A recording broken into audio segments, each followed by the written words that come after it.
রাধে শ্যাম, রাধে রাধে। জয় রাধা মদন গোপাল, শ্রী রাধা মদন গোপাল।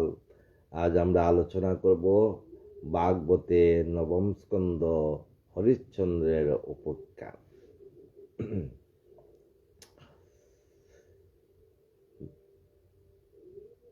তপ্ত কাঞ্চন গৌরাঙ্গিনী রাধে বৃন্দাবনেশ্বরী বিশ্ববানুসুতাং দেবী প্রণমামি হরিপ্রিয়ে। জয় রাধে, জয় কৃষ্ণ, জয় বৃন্দাবন, শ্রী গোবিন্দ গোপীনাথ মদন মোহন। জয় রাধে, জয় কৃষ্ণ, জয় বৃন্দাবন, শ্রী গোবিন্দ গোপীনাথ মদন মোহন। আমার শ্যামকুণ্ড রাধা কুণ্ড গিরি গোবর্ধন, কালিন্দী যমুনা জয় জয় মহাবন।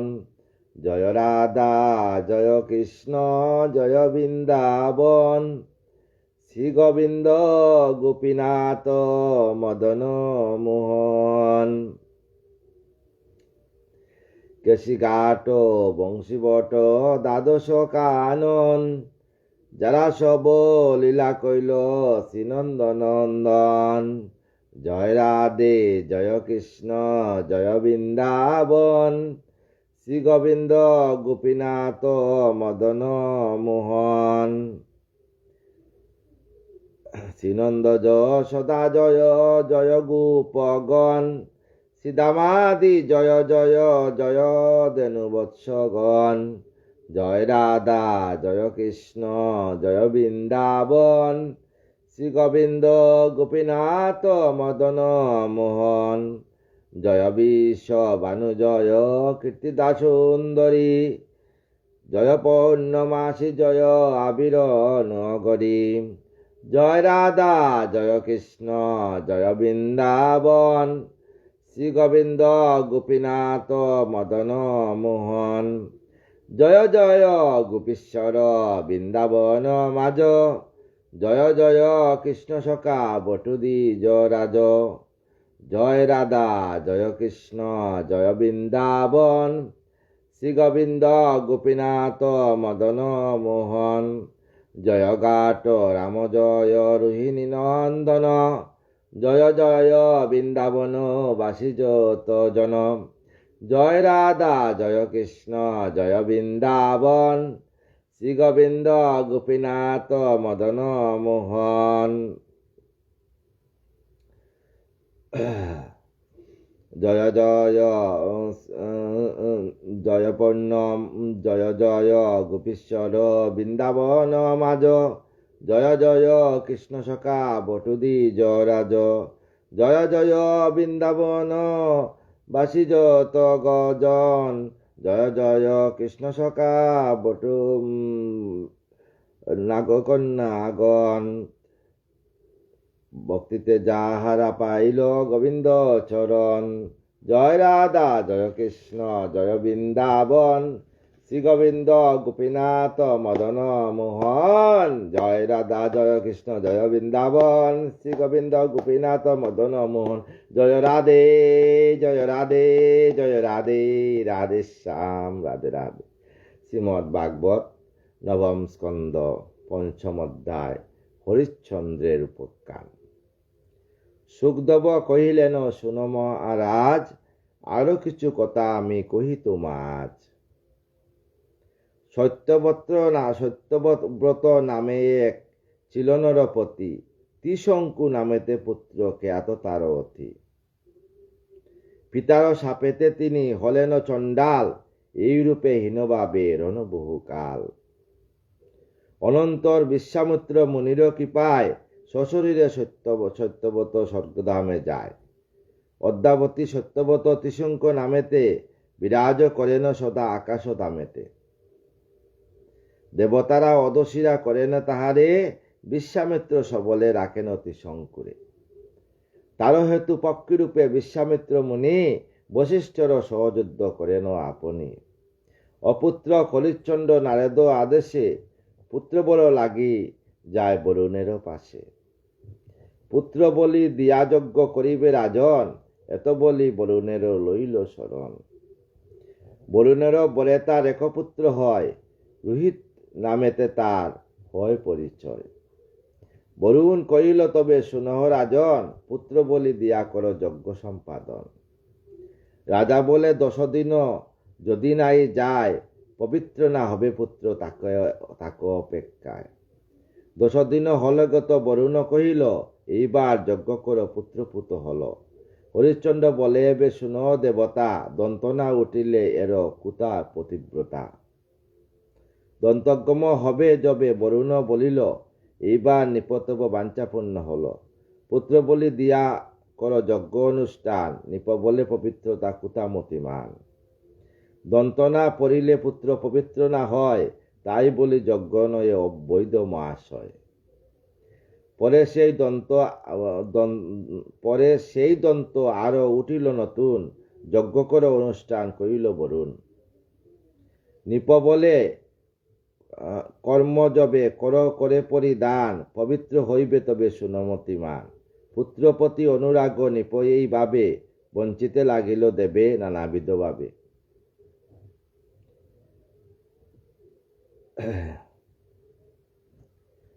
তথাপি বরুণদেব রুষ্ট নাই হয়, অপেক্ষিয়া তাকে পূর্ণ হইবে সময়। কালেতে রোহিত ক্রমে জানিল যখন, পিতার প্রতিজ্ঞা কথা ভাবিল তখন।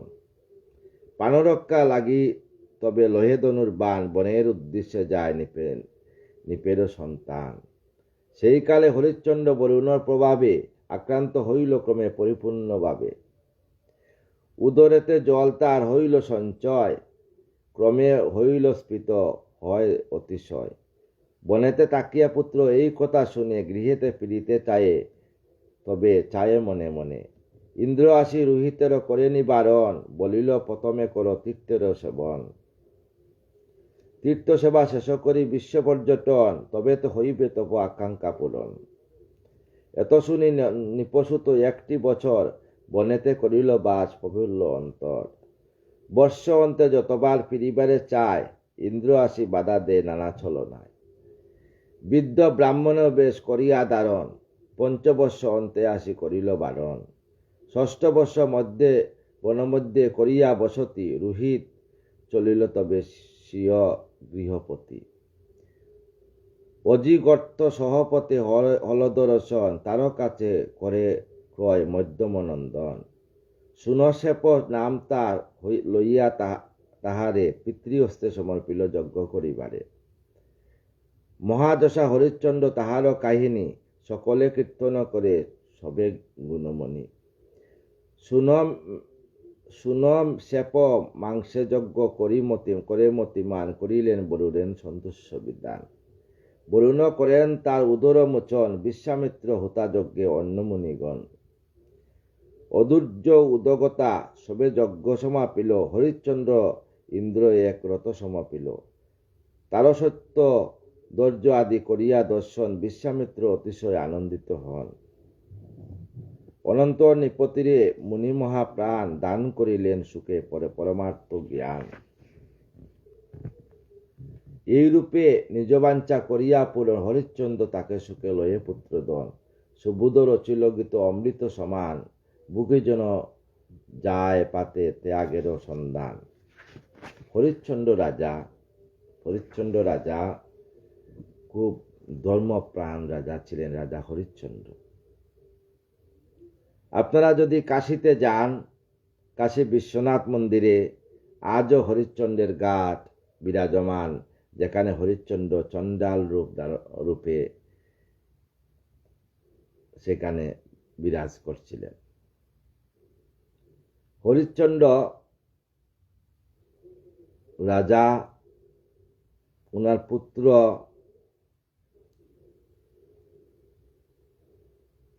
একই পুত্র ছিল, উনার রাজার একই পুত্র ছিল। সেই পুত্র রোহিত, পুত্র নাম ছিল রোহিত। হরিশ্চন্দ্র সমস্ত কিছু হারিয়েছিলেন, রাজ্য, এমনকি নিজ পত্নীকেও দিয়েছিলেন বিশ্বামিত্র মুনির কাছে। বিশ্বামিত্র মুনির দাসী রূপে সেইখানে দিয়েছিলেন। তো বিশ্বামিত্র মুনির আশ্রমে হরিশ্চন্দ্রের পুত্র থাকতো, সেইখানে রোহিত সেইখানে থাকতো। প্রতিদিন ফুল তুলে হরিশ্চন্দ্র বিশ্বামিত্র মুনিকে দিত পূজা করার জন্য। একদিন কালো সর্প আসিয়া হরিশ্চন্দ্রের পুত্র রোহিতকে যখন দংশন করল, হরিশ্চন্দ্রের মৃত্যু হলো। রোহিতের মৃত্যু হলো। হরিশ্চন্দ্র যখন চণ্ডাল রূপে আসেন কাশীতে, আজও কাশীতে হরিশ্চন্দ্র ঘাট বিরাজমান। যদি যান দেখবেন, সেখানে প্রণাম করবেন, হরিশ্চন্দ্রকে মনের আশা পূর্ণ হবে। বিশাল বড় ঘাট, প্রতিদিন সপ্তাহ লাইন লেগে যায়, লাখো লাখো সপ্তাহ। একদিকে মণিকর্ণিকা ঘাট, একদিকে হরিশ্চন্দ্র ঘাট, দুই ঘাটেই লাখো লাখো সপ্তাহ হয়। হরিশ্চন্দ্র ঘাট, তখন হরিশ্চন্দ্রের স্ত্রী এই পুত্র রোহিতকে কুলে করে নিয়ে গেলেন দাহ করার জন্য। হরিশ্চন্দ্র রাজা যখন চিনতে পাইলেন যে ওনার ছেলে, কিন্তু হরিশ্চন্দ্র স্ত্রীর হাতে যে শ্মশান সাজানোর জন্য যে লাকড়ি, সেই লাকড়ি পর্যন্ত দেওয়ার ক্ষমতা নেই, কি করবেন উনি? তখন বহুত কষ্টে সবকিছু জোগাড় করিয়া হরিশ্চন্দ্র নিজে, স্ত্রী, পুত্র আর ওনার শ্মশান একই শ্মশানে সাজাইলেন। স্বামী স্ত্রী যখন শ্মশানে উঠেন, পুত্র রোহিতকে কুলে নিয়ে যখন অগ্নিদান দিলেন, সঙ্গে সঙ্গে গোবিন্দের দর্শন হয়ে গেল, আগুন নিভে গেল, হরিশ্চন্দ্রের সমস্ত পাপ খণ্ডন হয়ে গেল। কারণ বরুণ দেবতার কাছে উনি সন্তান চেয়েছিলেন। তাই রাজা হরিশ্চন্দ্র বিশাল বড় উপাখ্যান অল্পের মধ্যে শেষ হয়ে গেছে। খুব কৃষ্ণ ভক্তি পরায়ণ রাজা ছিলেন এবং গোবিন্দ পরায়ণ, অন্তরে স্বয়ং গোবিন্দকে রেখে উনি রাজ্য পরিচালনা করতেন। তো শেষের দিনে বৈকুণ্ঠ থেকে রথ আসলো, সেই রথে চলে হরিশ্চন্দ্র ওনার ধামে চলে গেলেন। আজও ভাদ্র মাসের 13 তারিখ আপনারা যদি আকাশের দিকে তাকান, ঠিক সন্ধ্যার সময়, যদি আপনার ভাগ্য থাকে, আজও হরিশ্চন্দ্রের পুরীর নকশা দেখা যায় আকাশের মধ্যে। পবিত্র গ্রন্থের মধ্যে এগুলা লেখা আছে, আর এগুলা সত্যি অনেকেও দেখেছে, কিন্তু এই দিনটা কেউ মনে করতে পারে না, ভুল হয়ে যায় এই সময়টা। আমি অনেকদিন চেষ্টা করেছি, কিন্তু ভুল হয়ে যায়, মনে থাকে না। তো কারণ অনাদি আদি গোবিন্দর কৃপা না হইলে তো মনে থাকবে না। কারণ প্রভুর কৃপা হইতে হইলে হৃদয়ে প্রভুকে রাখতে হয়, তখনই প্রভুর কৃপা হয়। 6ষ্ঠ অধ্যায় ভগীরথের উপাখ্যান। এবার আমরা নিয়ে আসবো ভগীরথের উপাখ্যান। রাজা ভগীরথ কি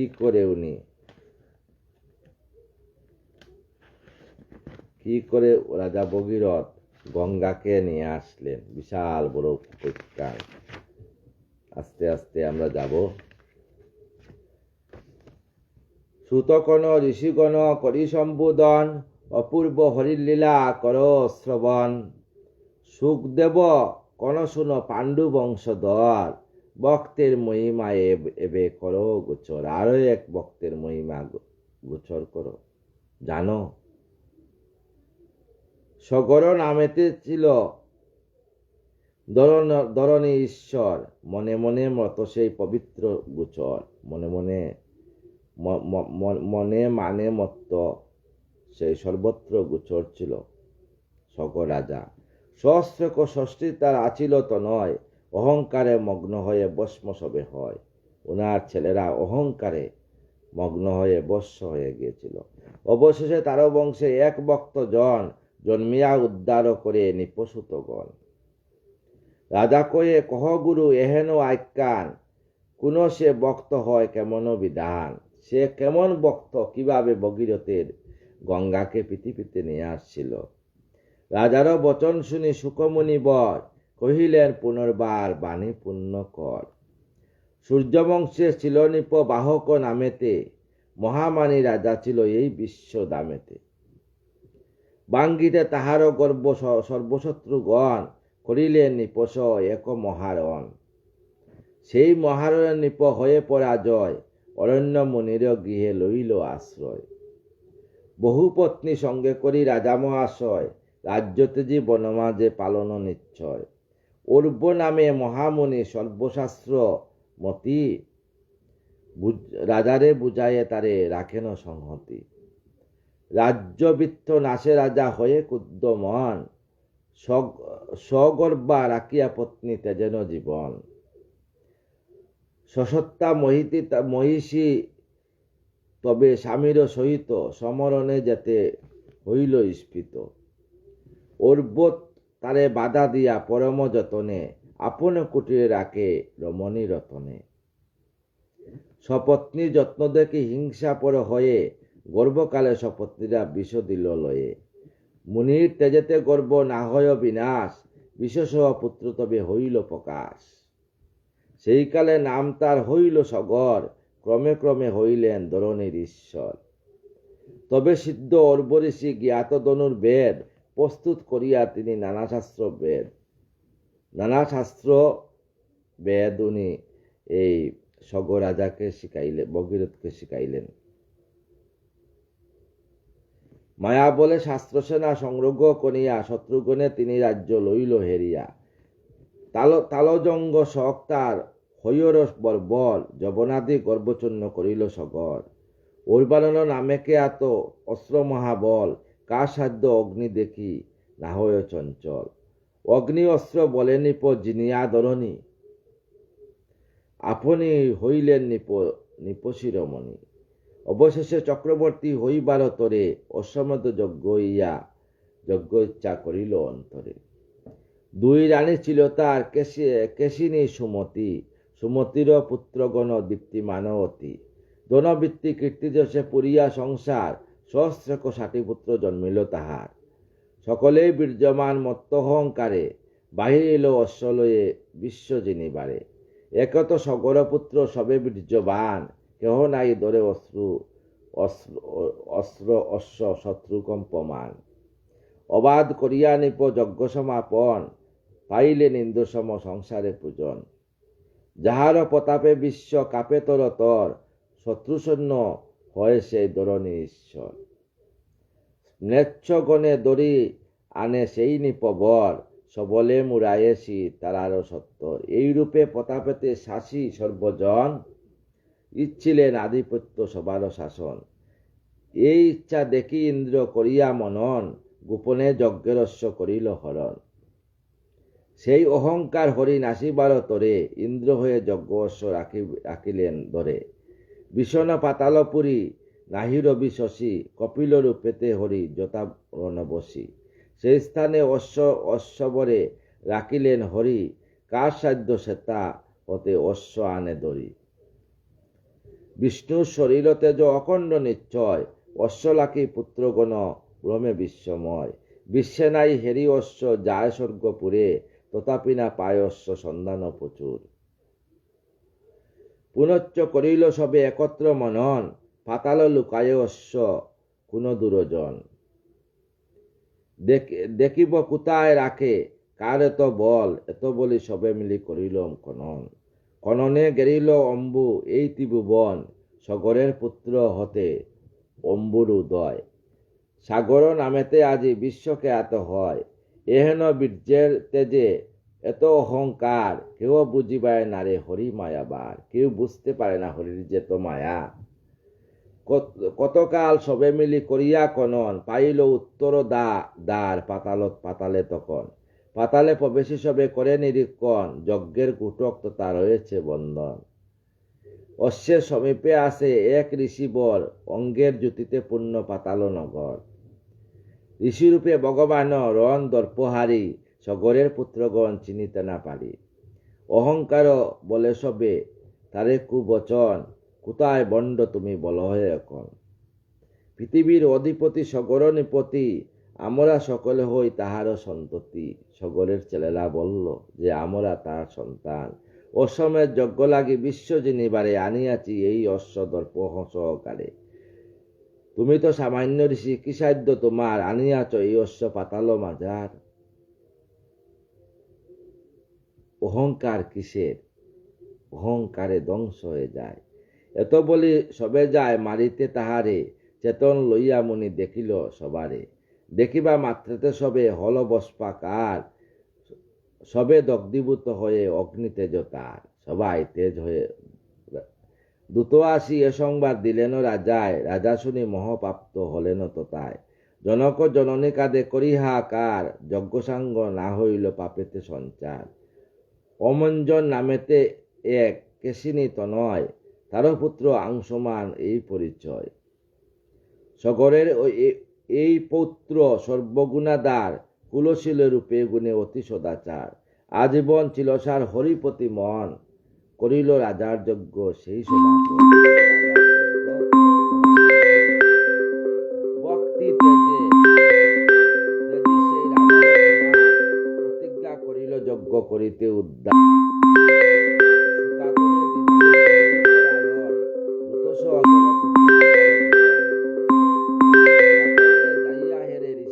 হরি অদূরে রয়েছে অশ্ব,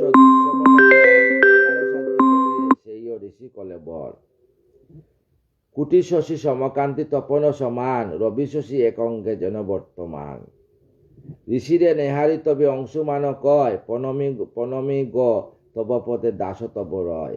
বীরের বিনয় হেরি সর্বগুণাদার, বুঝিলেন এই জন ভক্তের সুনিশ্চয়। কপিল রূপেতে শাস্ত্র লিখিলেন অংশমান, ভক্তিতে হইল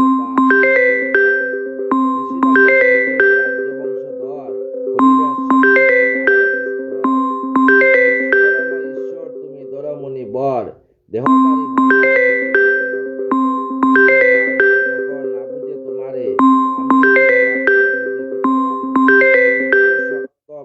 তুমি অহে নারায়ণ, তোমারও চিন্তায় যত যোগী মুনিগণ। আমি অতি মূঢ়মতি, কি শক্তি আমার, তোমারে প্রণাম আমি করি আনিবার। পুরাণ পুরুষ তুমি প্রাপ্য পুণ্য নাই, নানারূপ শূন্য তুমি হও সর্বদাই। দান করিবায় তোরে জ্ঞান উপদেশ, শরীর ধারণ তুমি কর পরমেশ। সর্বভূত আত্মা তুমি হেরিয়া তোমায়, মোহ পাশ চিহ্ন মম হইল তোরায়। কি জানিব তত্ত্ব তব তত্ত্ব অহে তত্ত্বময়, ক্ষমা করো এজনের উচিত যা হয়। অংশুমান বাক্য শুনি ঋষিরূপী হরি, কহিলেন চাও বর অভিলাষ করি। অংশু কয়ে যদি বড় দিবে নারায়ণ, বর দাও যেন জিয়ে সগর নন্দন। তার বরে পিতামহ যজ্ঞসাঙ্গ কর, কৃপা করি দাও মরে এই দুই বড়। অংশুর বচন শুনি তপে কৃপাময়, দিলেন তাহারে অশ্ব বাধা যাহারয়। পরে কহিলেন শুনো কুমার সুজন, গঙ্গা বিনা দগ্ধ বংশ না হবে মোচন। যদি আনিবারে পারো গঙ্গারে হেতায়, উদ্ধার হইবে বংশ কহিনু তোমায়। এবারে শুনি তবে সুদী অংশুমান, অশ্ব লয়ে আসিবারেন পিতামহ স্থান। যজ্ঞসাঙ্গ করি তবে সগর রাজন, অহংকার তেজি হরি করেন ভজন। অন্তিমে হরির তিনি সমর্পিয়া পান, স্বচণ্ডে বৈকুণ্ঠপুরে সশরীরে যান। সুবুদ্ধ রচিল গীত হরিকথা সার, সগর বংশের কথা যাহাতে বিস্তার। আগামীকাল ভাগবতের সপ্তম স্কন্ধ কট্টাঙ্গ চরিত নিয়ে আসব, আপনারা কৃপা করবেন। আর সবাই এই হৃদয় বৃন্দাবনে রাধারানীকে রেখে রাধা রাধা নাম করবেন। রাধে কৃষ্ণ কৃষ্ণ কৃষ্ণ রাধে রাধে, রাধে শ্যাম শ্যাম শ্যাম রাধে রাধে। জয় রাধা জয় কৃষ্ণ জয় বৃন্দাবন, শ্রী গোবিন্দ গোপীনাথ মদন মোহন। জয় রাধে জয় রাধে জয় রাধে জয় রাধে।